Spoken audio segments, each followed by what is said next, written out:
আজকে জানবো নৃসিংহ অবতারের কাহিনী। লক্ষ্মী নারায়ণের দর্শনের উদ্দেশ্যে একবার ব্রহ্মার মানসপুত্র চতুর্সেন বৈকুণ্ঠধামে এসে হাজির হলেন। কিন্তু দুয়ারে দাঁড়িয়ে আছে জয় ও বিজয় নামে দুই দ্বাররক্ষী।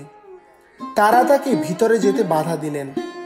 তারা তাকে বাধা দিলে তিনি তাদেরকে অভিশাপ দিলেন, অসুর বংশে জন্ম হবে এবং 3 জন্মে সাপমুক্ত হয়ে আবার বৈকুণ্ঠে ঠাঁই পাবে। এক জন্মে তারা দ্বিতীয় পুত্র হয়ে হিরণ্যক্ষ ও হিরণ্যকশিপু নামে জন্ম লাভ করে। বরাহরূপী শ্রীবিষ্ণু ও হিরণ্যক্ষের বিনাশ ঘটালে হিরণ্যকশিপু অত্যন্ত ক্রুদ্ধ হয়।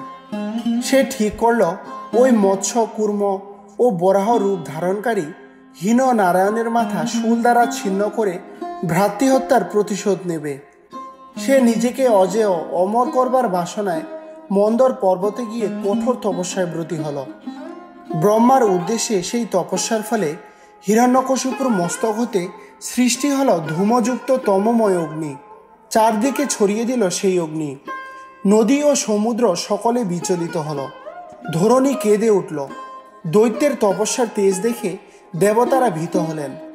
তারা তাড়াতাড়ি ব্রহ্মার সমীপে এসে প্রণাম নিবেদন করলেন। হে তাত, আমরা হিরণ্যকশিপুর তপস্যার ঘোর প্রভাবে দুর্বিষহ কষ্ট ভোগ করছি। আপনি আমাদের রক্ষা করুন। ব্রহ্মা মন্দর পর্বতে এলেন। হিরণ্যকশিপুকে দেখা দিয়ে বললেন, হে বৎস, তোমার তপস্যায় আমি মুগ্ধ। বলো কি বর প্রার্থনা করো। হিরণ্যকশিপু বললেন, প্রভু, আমাকে অমর হবার বরদান করুন। তারপর ব্রহ্মা বললেন, শোনো, জগতে কেউ অমর হয় না। ব্রহ্মা বললেন, তবে তোমাকে এমন বর দেব যা জগতে দুর্লভ। জলে, স্থলে, অন্তরিক্ষে তোমার মৃত্যু হবে না। ঘরের ভিতরে বা বাইরে তোমার মৃত্যু হবে না। দিনে বা রাতেও তোমার মরণ হবে না। আমার সৃষ্ট প্রাণীগণের দ্বারা তোমার মৃত্যু হবে না। কোনো অস্ত্র তোমায় মারতে পারবে না। যুদ্ধে তুমি সর্বদা অজেয় হবে। ব্রহ্মার বর শুনে হিরণ্যকশিপু অত্যন্ত খুশি হলেন। এবার সে ব্রহ্মার বরে বলিয়ান হয়ে ভগবান বিষ্ণুর প্রতি বিশ্বোদ্গার করতে শুরু করলেন। স্বর্গ, মর্ত, পাতালে সমস্ত দেবাসুর, মনুষ্য, গন্ধর্ব, যক্ষ ও রাক্ষসদের দ্বারা নিজেকে অজেয় প্রমাণ করল। স্বর্গরাজ্য অধিকার করে ইন্দ্রিয়ের বাসভবনে রাজা হয়ে অবস্থান করতে শুরু করল। সকল দিকে অধিকার করার পরও দৈত্যের মনে অভিলাষ এখনও পূর্ণ হয়নি। হিরণ্যকশিপুর পত্নী ছিলেন কয়াধু। তার 4 পুত্র। সবচেয়ে ছোট পুত্রের নাম প্রহ্লাদ। প্রহ্লাদ ছিল সত্য প্রতিজ্ঞ ও জিতেন্দ্রীয়। বালক সুলভ কোনো রকম আচরণ তার মধ্যে লক্ষ্য করা যেত না। সর্বদা শ্রীহরির পাদপদ্মে মতি ছিল ব্যপ্ত। প্রহ্লাদের এমন হেন আচরণ দেখে দৈত্যরাজ হিরণ্যকশিপু অত্যন্ত অসন্তুষ্ট হলেন। তিনি প্রহ্লাদকে তার আদর্শ মেনে চলার আদেশ দিলেন, কিন্তু কোনো ফল হলো না। এইসব দেখে হিরণ্যকশিপু প্রহ্লাদকে পাঠিয়ে দিলেন শুক্রাচার্যের এই 2 পুত্র শগু ও অর্ঘ্যের কাছে। সেখানে থেকে প্রহ্লাদ দানবীয় শিক্ষা লাভ করবেন। কিন্তু প্রহ্লাদের এইসব দীক্ষার প্রতি কোনো আগ্রহ ছিল না। তার কাছে শ্রীকৃষ্ণ একজনই।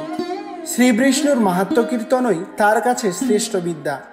কিছুদিন পর পুত্র গৃহে ফিরে এলে পিতা হিরণ্যকশিপু তাকে কোলে বসিয়ে বললেন, এতদিন ধরে তুমি গুরুর কাছে কি শিক্ষা লাভ করলে? অম্লান বদনে প্রহ্লাদ জবাব দিলেন, শ্রবণ, কীর্তন, বিষ্ণুস্মরণ, পাদসেবন, অর্চন, বন্দন, দাস্য, সখ্য ও আত্মনিবেদন, এই 9 প্রকার ভক্তি। যে শিক্ষা লাভ করে ভগবানের প্রতি সম্যক মন প্রাণ সঁপে দেওয়া যায়, তা হলো শ্রেষ্ঠ বিদ্যা। অথচ যে গুরুর কাছে আপনি আমাকে পাঠিয়েছেন তার এ সম্পর্কে কোনো জ্ঞান নেই। পুত্রের এইসব কথা শুনে পিতা অত্যন্ত রেগে ফেটে গেলেন। বললেন, গুরু যদি এই শিক্ষা না দিয়ে থাকে তোর এমন দুর্মতি হলো কিভাবে? প্রহ্লাদ বললেন, পরমার্থ গতি ভগবান শ্রীহরিকে জানতে হলে চাই বাহিক্য বিষয়গুলির প্রতি অনীহা।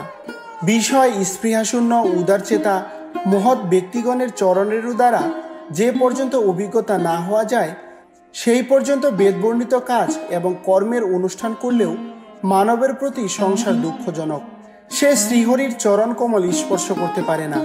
দৈত্যরাজ হিরণ্যকশিপু ক্রোধে কাঁপতে কাঁপতে ছেলেকে কোল থেকে মাটিতে নামিয়ে দিলেন এবং তাকে বধ করার আদেশ দিলেন। শূল হাতে অনুচরের দল ছুটে এলো। প্রহ্লাদের মতি শ্রীহরির চরণে সমর্পিত। তাই ওই শুলের আঘাত প্রহ্লাদের ক্ষতি করতে পারল না। দৈত্যরাজ তাকে হত্যার জন্য নানা রকম ব্যবস্থা গ্রহণ করলেন। পাগলা হাতির পায়ের তলায় প্রহ্লাদকে ফেলে দিলেন, পর্বতের চূড়া থেকে নিচে ফেলে দিলেন, বিষ প্রয়োগ করলেন, দিনের পর দিন অনাহারে রাখলেন, বিষধর সাপের মাঝে ছেড়ে দিলেন। কিন্তু কিছুতেই ওই নিষ্পাপ শ্রীকৃষ্ণ ভক্ত বালক প্রহ্লাদের বিনাশ ঘটাতে পারল না। দৈত্যপতি হিরণ্যকশিপু ভ্রু কঞ্চিত করে চিন্তা করতে লাগলেন। এমন সময় এগিয়ে এলেন গুরু শুক্রাচার্যের পুত্রদ্বয় শগু ও অর্ঘব। তারা বললেন, হে দৈত্যরাজ, আপনার ভঙ্গি দেখে সমস্ত লোকপালগণ ভয়ে কম্পমান। প্রহ্লাদ এখনো বালক, তার আর দোষ কি? অসৎসঙ্গের অভাবের ফলেই তার মধ্যে এমন বুদ্ধিভ্রংশ ঘটে গেছে। পিতা শুক্রাচার্য এসে উপস্থিত না হওয়া পর্যন্ত তাকে বরুণের পাশে বেঁধে রাখুন, দেখবেন কোথাও যেন পালিয়ে না যায়। গুরুপুত্রদ্বয়ের বাক্যে দৈত্য হিরণ্যকশিপু পুত্র প্রহ্লাদকে গৃহস্থধর্মী রাজাগণের উপযুক্ত যে ধর্ম তা শিক্ষা দিতে আদেশ করলে শুক্রাচার্য পুত্র শগু ও অধর্মক তাকে ধর্ম, অর্থ ও কাম বিষয়ে শিক্ষা প্রদান করলেন। তথাপি প্রহ্লাদ অন্যান্য বালকদের সঙ্গে সেই শ্রীকৃষ্ণ বিষয়ক তত্ত্বকথা শোনাতেন। গুরুগৃহে অন্যান্য ছাত্রদের উদ্দেশ্যে তিনি মিষ্টি হেসে বলতেন, হে অসুরনন্দনগণ, ভাগবত ধর্ম সন্ধানে জ্ঞান বাল্যকালেই শিক্ষা নেওয়া উচিত। কারণ ৮০ লক্ষ জনিতে ঘুরে তারপর মনুষ্য জনি লাভ করা যায়। এই মনুষ্য জন্মই বিষ্ণু আরাধনার পরমার্থদাতা। কামনায় তাড়িত হলে বিষ্ণু ভক্তি অর্জন করা যায় না। বাল্যকাল থেকে বিষ্ণুর প্রতি মতি স্থির রাখলে জীবনে কোনো কিছুতেই ভীতি হতে হয় না। শ্রীহরির পাদপদ্ম লাভ করে পরম গতি সম্ভব, যা অতি মঙ্গলকর। হে রাজন সখাবৃন্দ, শ্রীহরি অতি সহজেই প্রসন্ন হন, কারণ তিনি সকল প্রাণীর হৃদয়ে অবস্থান করছেন। যে কোনো জন যে কোনো সময় তার মনের উপাচার দিয়েই তার পাদবন্দনা করতে পারে। যদি আমরা তার নাম কীর্তন করতে পারি আর তার পাদসেবা করতে সমর্থ হই, তাহলে বলুন, মুক্তিও তার কাছে তুচ্ছ বলে মনে হবে। প্রহ্লাদের সখারা তার মুখে এমন ধর্মবৃত্ত উপদেশ শুনে বিস্মিত হতো। তারা জানতে চাইল, কার কাছ থেকে প্রহ্লাদ এমন বিদ্যা লাভ করেছে। আমি মাতৃজঠরে থাকাকালীন আমার পিতা কঠোর তপস্যা করতে মন্দর পর্বতে চলে গিয়েছিলেন। এই অবসরে দেবতারা দৈত্যদের আক্রমণ করলেন। দৈত্য প্রধানরা তাদের সবকিছু নিয়ে পালিয়ে গিয়ে প্রাণ রক্ষা করলেন। দেবরাজ ইন্দ্র এই অবসরে আমার মাকে হরণ করলেন। ইন্দ্র কর্তৃক হিরণ্যকশিপুর মহিষীকে হরণ করার কালে নারদ মুনির সঙ্গে ইন্দ্রের সাক্ষাৎ ঘটে। পথের মাঝে নারদ জানতে চাইলেন, হে ইন্দ্র, এই নারী হরণের কারণ কি? ইন্দ্র বললেন, ইনি কয়াধু, হিরণ্যকশিপুর পত্নী। কয়াধু গর্ভবতী, এক অসুরের জন্ম দেবে ওই গর্ভ। শিশু ভূমিষ্ঠ হওয়ার সঙ্গে সঙ্গে আমি তাকে মেরে ফেলব, তাই আমি এই নারীকে হরণ করে নিয়ে যাচ্ছি। দেবর্ষি নারদ বললেন, তুমি ভুল করছো। এর গর্ভে বেড়ে উঠছে এমন এক শিশু যে নিজ গুণে ভাগবত ভক্ত হবে। এর বিনাশ ঘটালে তোমাকে অচিরেই সর্বত্যাগ করতে হবে। প্রহ্লাদ বলতে থাকেন, নারদের বাক্য শুনে ইন্দ্র আমার মাকে ত্যাগ করে চলে গেলেন। নারদ তারপর আমার মাকে নিজের আশ্রয়ে নিয়ে গেলেন আর বললেন, তোমার স্বামী হিরণ্যকশিপু প্রাসাদে ফিরে না আসা পর্যন্ত তুমি নিশ্চিন্তে এখানে বাস করো, আর তুমি হবে ইচ্ছা প্রসবিনী। নারদ তারপর আমার মাকে ভগবত তত্ত্ব শোনাতে লাগলেন। মায়ের গর্ভে বসে আমি সেই সকল উপদেশ শ্রবণ করছিলাম, যা আজও বিস্মৃত হইনি আমি। জন্ম মৃত্যুর আবর্তন বিনাশ করার জন্য অনেক উপায় থাকলেও ভক্তিযোগ থেকেই দেবর্ষি নারদ শ্রেষ্ঠ বলে অভিহিত করেছেন। গুরু সেবা, সকল লব্ধ বস্তুর সমর্পণ, সাধুসঙ্গ, ঈশ্বরের প্রতি আরাধনা, শ্রদ্ধা সহকারে শ্রীকৃষ্ণের গুণকীর্তন, শ্রী গোবিন্দের পাদপদ্ম চিন্তন, এইসব ভক্তিযোগে করেন। সকল প্রাণীতেই শ্রীহরি বাস করেন, এই কথা স্মরণে রেখে হিংসা ভুলে যাওয়া উচিত। এইভাবে পঞ্চ ইন্দ্রিয় ও ষড়রিপুকে বশীভূত করা সম্ভব। লাভ হয় ভক্তিযোগ, যে ভক্তির দ্বারা শ্রীহরির চরণে চিত্ত নিবেদিত হয়। তাই হে সখাগণ, তোমরা চিত্ত মাঝে সেই পরম পুরুষ শ্রীকৃষ্ণের চিত্র অঙ্কিত করে তার ভজনা করো। প্রহ্লাদের মুখনিসৃত মধুরক্ষক ভক্তিব্যঞ্জন শব্দগুলি বালকদের অভিভূত করল। বালকরা আর শুক্রাচার্যের শিক্ষা গ্রহণ করল না। ছাত্রদের এমন ভগবানের প্রতি শ্রদ্ধা দেখে গুরু শুক্রাচার্য সমস্ত ঘটনা দৈত্যরাজ হিরণ্যকশিপুকে জানালেন। তিনি পুনরায় পুত্র নিধনের চেষ্টায় মেতে উঠলেন। হুঙ্কার দিয়ে বললেন, ওরে অবোধ বালক, আমি ক্রুদ্ধ হলে ত্রিভুবন থরথর করে কেঁপে ওঠে, আর তুই সামান্য এক বালক হয়ে আমার আদেশ অমান্য করছিস। তোকে আমি মৃত্যুপুরীতে পাঠিয়ে দেব। রাজন, আপনি প্রহ্লাদের পিতা, ক্রোধ সংবরণ করুন। ওই ক্রোধই আপনার আসল শত্রু।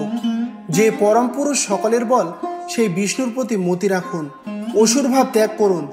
হিরণ্যকশিপু বললেন, ওরে পাপিষ্ঠ, তুই কি জানিস এই ত্রিভুবনে আমি সকলের পরমেশ্বর। তোর মৃত্যু অনিবার্য। দেখি তোর মৃত্যু থেকে বিষ্ণু তোকে কিভাবে বাঁচায়। হিরণ্যকশিপু অত্যন্ত ক্রোধে বললেন, যদি সবকিছুতেই তার অবস্থান হয়, তাহলে এই পাথর স্তম্ভে তাকে দেখছি না কেন? প্রহ্লাদ ধীর কণ্ঠে জবাব দিলেন, পিত, শ্রী বিষ্ণু সবকিছুতেই বিরাজমান, অতএব এই স্তম্ভতেও তিনি বর্তমান। নারদ বললেন, ক্রোধে বশীভূত হয়ে তখন হিরণ্যকশিপু ভঙ্গহস্তে তেড়ে এলেন। তিনি সজোরে আঘাত করলেন পাথরের স্তম্ভে। অতি ভীষণ শব্দ শোনা গেল এবং পরমুহূর্তে এক নরসিংহের আবির্ভাব ঘটল, যার অর্ধেক নর এবং অর্ধেক পশুর। তার ভয়ানক দুটি চোখ ফেটে বেরোচ্ছে দুটি গোলা, অতি উন্নত ও তীক্ষ্ণ দাঁতের সারি, খঙ্গের মতো ধারালো তার জীব। অতি ভয়ঙ্কর সেই মূর্তি। ইনি স্বয়ং ভগবান শ্রীকৃষ্ণ। এমন বিকটরূপী নরসিংহ মূর্তি দেখে হিরণ্যকশিপু ভাবলেন, মহামায়াবী শ্রীহরি এইভাবে তার বিনাশ করতে চাইছে। ক্রোধে উন্মত্ত হয়ে গদা ঘোরাতে ঘোরাতে দৈত্যরা ছুটে এলেন, নরসিংহকে বধ করতে উদ্যত হলেন।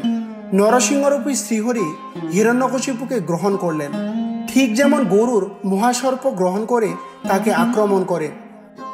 নরসিংহের হাত থেকে রেহাই পেয়ে দৈত্যরাজ ভাবলেন, তার ভয়ে নরসিংহ কম্পমান। এবার তিনি খঙ্গ ও চক্র নিয়ে সেই ভয়ঙ্কর নরসিংহকে আক্রমণ করতে উদ্যত হলেন। নরসিংহের বিকট হাসিতে ফেটে পড়লেন।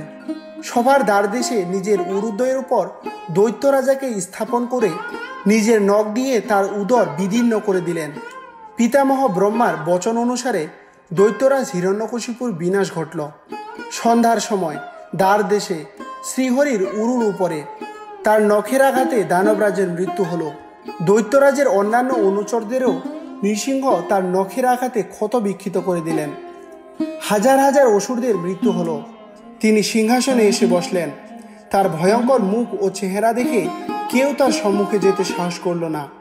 আকাশ থেকে পুষ্প বৃষ্টি করা হলো।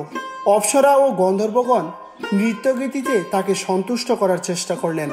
ব্রহ্মা, শিব, ইন্দ্র এবং অন্যান্য দেবতাগণ, প্রজাপতিগণ, চতুর্দশ মনু সকলেই করজোরে তার বন্দনা করতে লাগলেন। তা সত্ত্বেও তার রাগ প্রশমিত হলো না। শ্রী ব্রহ্মার আজ্ঞায় প্রহ্লাদ পায়ে পায়ে এগিয়ে এলেন নৃসিংহদেবের কাছে। মাটিতে পড়ে তার পাদ স্পর্শ করলেন। শ্রী নৃসিংহদেব বালক প্রহ্লাদের হাত ধরে উঠিয়ে বালকের মস্তকে আপন কোমল হস্ত রাখলেন। ভগবানের করস্পর্শে শ্রী প্রহ্লাদের শরীরে বিদ্যুৎ শিহরিত ঘটে উঠল। রোমাঞ্চিত হলেন তিনি। দুচোখ দিয়ে গড়িয়ে পড়ল আনন্দের বারিধারা। চিত্তে প্রহ্লাদের অপার আনন্দ। তিনি নিজের বুকে নৃসিংহদেবের পাদযুগল স্থাপন করলেন। দেবর্ষি নারদ বললেন, শ্রী প্রহ্লাদের মুখে শ্রীহরির গুণকীর্তন শুনে নৃসিংহদেব সন্তুষ্ট হলেন। তার ক্রোধ দূর হলো। তিনি প্রহ্লাদকে বললেন, হে বৎস, তোমার স্তবে আমি প্রসন্ন হয়েছি। বলো তুমি কি বর চাও? প্রহ্লাদ বললেন, হে শ্রীহরি, যে জিনিস মনকে মলিন করে তা আমি চাই না। যে কাজ বীজ, প্রাণ, আত্মা, ধর্ম, ধৈর্য, বুদ্ধি, লজ্জা, শোভা, তেজ, স্মৃতি ও সত্যকে ধ্বংস করে, সেই কামবীজের বিনাশ আমি চাই। আপনি আমাকে সেই বর প্রদান করুন। শ্রী নৃসিংহদেব বললেন, হে প্রহ্লাদ, আমি জানি তুমি আমার একান্ত ভক্ত। তোমার মতো ভক্তদের পরলোক বা ইহলোকে কোনো ভোগবিলাসের প্রতি আসক্তি থাকে না। তথাপি তোমাকে এই মনন্তর পর্যন্ত দৈত্যকুলে বাস করে সমস্ত রকম ভোগ করতে হবে। প্রহ্লাদ বললেন, হে দেব, আপনার পবিত্র স্পর্শে আমার পিতা ধন্য হলেন, কিন্তু উনি আপনাকে অনেক নিন্দা করেছেন। এই জন্য তাকে যেন পাপ ভোগ করতে না হয়, এই আমার প্রার্থনা। শ্রীকৃষ্ণ বললেন, হে বৎস, দৈত্য বংশে জন্মে তুমি এই কুলকে পবিত্র করেছ। এক বংশ পুরুষের সঙ্গে তোমার পিতাও পাপ মুক্ত হয়েছেন। নৃসিংহদেবকে প্রফুল্ল বদনে বসে থাকতে দেখে ব্রহ্মা এগিয়ে এলেন। তিনি ভগবানের স্তব করতে লাগলেন। ভগবান বললেন, হে পদজনী ব্রহ্মা, খল প্রকৃতির সাপকে দুধ পান করালে যেমন অনিষ্টেরই প্রশ্রয় দেওয়া হয়, সেরকমই আপনি আর কখনো এইসব অসুরদের বরদান করবেন না। এই কথা বলে শ্রীহরি সেখান থেকে অন্তর্হিত হলেন। এবার দৈত্য ও দানবের রাজা করা হলো প্রহ্লাদকে। ব্রহ্মা এবং অন্যান্য দেবতাগণ তাকে আশীর্বাদ করলেন। প্রহ্লাদ তাদেরকে পৃথক পৃথকভাবে চরণ বন্দনা করলেন। তারপর সকলেই যে যার ভবনে ফিরে গেলেন। চতুর্সেনের অভিশাপ মতো দ্বিতীয় জন্মে জয় ও বিজয় রাবণ ও কুম্ভকর্ণ রূপে রাক্ষসজনিত জন্ম লাভ করল। শ্রী রামচন্দ্র তাদের বিনাশ ঘটিয়েছিলেন। অনন্তর তারা এই যুগে শিশুপাল ও দন্তবক্র রূপে জন্ম লাভ করে। শ্রীহরির প্রতি শুক্রবারের কারণ তোমার ওই স্বচক্ষে শ্রীকৃষ্ণের দ্বার মুক্ত হয়েছেন। মৃত্যুর সময় যে যা চিন্তা করে মৃত্যু গ্রহণ করে পরজন্মে সেই রূপেই জন্ম লাভ করে। বিষ্ণুর বিচিত্রময় চরিত্র এই পূর্ণ আখ্যান যে পাঠ করে, যে শ্রবণ করে, তার সমস্ত পাপ বিনাশ ঘটে। এইভাবেই ভগবান নৃসিংহরূপে আবির্ভূত হয়ে তার ভক্ত প্রহ্লাদকে রক্ষা করেছিলেন এবং আমাদের শিখিয়েছেন, ভক্তি যদি নিঃস্বার্থ হয় তাহলে ভগবান নিজেই এসে আমাদের রক্ষা করেন। এই কাহিনী শুধু একটি পৌরাণিক ঘটনা নয়, এটি আমাদের জীবনের শিক্ষা, যেখানে অন্যায়ের বিরুদ্ধে ঈশ্বরের ন্যায় প্রতিষ্ঠিত হয়। ভিডিওটি ভালো লেগে থাকলে একটি লাইক দিন, শেয়ার করুন এবং অবশ্যই সাবস্ক্রাইব করতে ভুলবেন না, কারণ সামনে আসছে আরও এমন চমৎকার দেবদেবীর কাহিনী। দেখা হবে পরবর্তী ভিডিওতে। ততক্ষণ সবাই ভালো থাকবেন। হরে কৃষ্ণ।